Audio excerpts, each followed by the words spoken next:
ಚುನಾವಣೆ ಫಲಿತಾಂಶ ಎನ್ಡಿಎಗೆ ಭರ್ಜರಿ ಮುನ್ನಡೆ.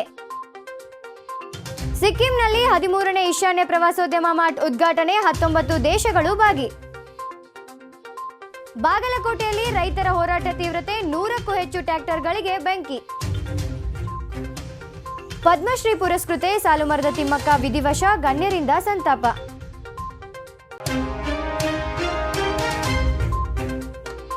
ನಮಸ್ಕಾರ ವೀಕ್ಷಕರೇ, ಅಕ್ಕ ಟಿವಿಗೆ ಸ್ವಾಗತ. ನಾನು ಜ್ಯೋತಿ ಎಸ್. ಬಿಹಾರದಲ್ಲಿ ಕುತೂಹಲ ಕೆರಳಿಸಿದ್ದ ವಿಧಾನಸಭಾ ಚುನಾವಣೆ ಫಲಿತಾಂಶ ಹೊರಬಿದ್ದಿದ್ದು, ನಿತೀಶ್ ಕುಮಾರ್ ನೇತೃತ್ವದ ಎನ್ಡಿಎ ಪಕ್ಷವು ಮುನ್ನಡೆ ಸಾಧಿಸಿದೆ. 243 ಸದಸ್ಯರ ವಿಧಾನಸಭೆಯಲ್ಲಿ ಸರ್ಕಾರ ರಚನೆಗೆ ಬೇಕಾದ 122 ಸ್ಥಾನಗಳ ಕಾನೂನಾತ್ಮಕ ಗಡಿಯನ್ನ ಈ ಬಾರಿ ಎನ್ಡಿಎ ಮೀರಿ ಮುನ್ನಡೆ ಸಾಧಿಸಿದೆ. ಕೇಂದ್ರ ಪ್ರವಾಸೋದ್ಯಮ ಸಚಿವ ಗಜೇಂದ್ರ ಸಿಂಗ್ ಶೇಖಾವತ್ ಇಂದು ಸಿಕ್ಕಿಂನಲ್ಲಿ ಆಯೋಜಿಸಿರುವ 13ನೇ ಆವೃತ್ತಿಯ ಈಶಾನ್ಯ ಪ್ರದೇಶದ ಪ್ರವಾಸೋದ್ಯಮ ಮಾರ್ಟ್ ಅನ್ನು ಉದ್ಘಾಟಿಸಿದರು. 4 ದಿನಗಳ ಈ ಕಾರ್ಯಕ್ರಮವು ಈಶಾನ್ಯ ಪ್ರದೇಶದ ಪ್ರವಾಸೋದ್ಯಮ ಸಾಮರ್ಥ್ಯ ಮತ್ತು ಸಂಸ್ಕೃತಿಯನ್ನ ಪ್ರದರ್ಶಿಸಲಿದೆ ಎಂದು ಸಚಿವಾಲಯ ಮಾಹಿತಿ ನೀಡಿದೆ. Spain, Thailand, France, Russia, Germany, Vietnam ಸೇರಿದಂತೆ 19ಕ್ಕೂ ಹೆಚ್ಚು ದೇಶಗಳ ಪ್ರತಿನಿಧಿಗಳು ಕಾರ್ಯಕ್ರಮದಲ್ಲಿ ಭಾಗವಹಿಸಲಿದ್ದಾರೆ. ಬಾಗಲಕೋಟೆ ಜಿಲ್ಲೆಯ ಜಮಖಂಡಿ, ಮುಧೋಳ ಸೇರಿದಂತೆ ಹಲವು ಪ್ರದೇಶಗಳಲ್ಲಿ ರೈತರ ಪ್ರತಿಭಟನೆ ಮತ್ತೆ ತೀವ್ರಗೊಂಡಿದ್ದು ವಿಕೋಪಕ್ಕೆ ತಿರುಗಿದೆ. ಸಮೀರವಾಡಿಯ ಗೋದಾವರಿ ಶುಗರ್ ಫ್ಯಾಕ್ಟರಿ ಬಳಿ 100ಕ್ಕೂ ಹೆಚ್ಚು ಟ್ರ್ಯಾಕ್ಟರ್ಗಳಿಗೆ ಬೆಂಕಿ ಹಚ್ಚಲ್ಪಟ್ಟಿದ್ದು, ಈ ಘಟನೆಗೆ ನಾವು ಕಾರಣರಲ್ಲ ಎಂದು ರೈತರು ಸ್ಪಷ್ಟಪಡಿಸಿದ್ದಾರೆ. ಪರಿಸ್ಥಿತಿ ವಿಕೋಪಕ್ಕೆ ತಿರುಗುವ ಹಿನ್ನೆಲೆಯಲ್ಲಿ ತುರ್ತು ಕ್ರಮವಾಗಿ ಸೆಕ್ಷನ್ 144 ಜಾರಿಗೊಳಿಸಲಾಗಿದೆ. ಭಾರತ ಮತ್ತು ದಕ್ಷಿಣ ಆಫ್ರಿಕಾ ನಡುವಿನ ಮೊದಲ ಟೆಸ್ಟ್ ಪಂದ್ಯ ಇಂದಿನಿಂದ ಕೋಲ್ಕತ್ತಾದ ಈಡನ್ ಗಾರ್ಡನ್ಸ್ ಕ್ರೀಡಾಂಗಣದಲ್ಲಿ ಆರಂಭವಾಗಿದೆ. ಟಾಸ್ ಗೆದ್ದ ದಕ್ಷಿಣ ಆಫ್ರಿಕಾ ಬ್ಯಾಟಿಂಗ್ ಆಯ್ಕೆ ಮಾಡಿಕೊಂಡಿದೆ. ಈ ಸರಣಿಯು ಎರಡೂ ತಂಡಗಳ ಮಹತ್ವದ ನಿರ್ಣಾಯಕವಾಗಿದ್ದು, ದಕ್ಷಿಣ ಆಫ್ರಿಕಾ ಪ್ರಸ್ತುತ ವಿಶ್ವ ಟೆಸ್ಟ್ ಚಾಂಪಿಯನ್ ಆಗಿರುವುದರಿಂದ ಪಂದ್ಯಕ್ಕೆ ವಿಶೇಷತೆ ಹೆಚ್ಚಾಗಿದೆ. ಇತ್ತೀಚೆಗೆ ಪಾಕಿಸ್ತಾನದ ಪಿಚ್ಗಳಲ್ಲಿ ಉತ್ತಮ ಪ್ರದರ್ಶನ ನೀಡಿದ್ದ ಆಫ್ರಿಕಾ ತಂಡ ಈಗ ಭಾರತದಲ್ಲಿ ತನ್ನ ಬಲ ಪ್ರದರ್ಶಿಸಲು ಸಜ್ಜಾಗಿದೆ.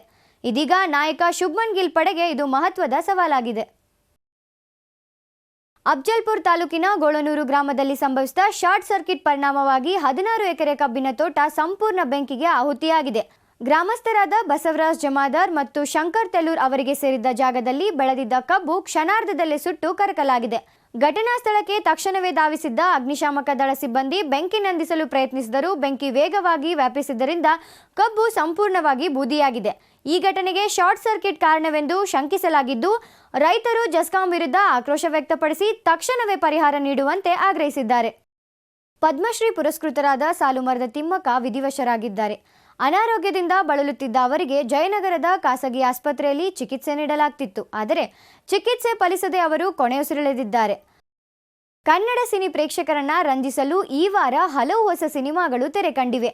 ಉತ್ತರ ಕರ್ನಾಟಕದ ನೈಸರ್ಗಿಕ ಸೊಗಡನ್ನ ಪರದೆಯ ಮೇಲೆ ತರಲು ಸಿದ್ಧವಾಗಿರುವ ಉಡಾಳ ಚಿತ್ರ ನಾಳೆಯಿಂದ ರಾಜ್ಯಾದ್ಯಂತ ಬಿಡುಗಡೆಯಾಗಲಿದೆ.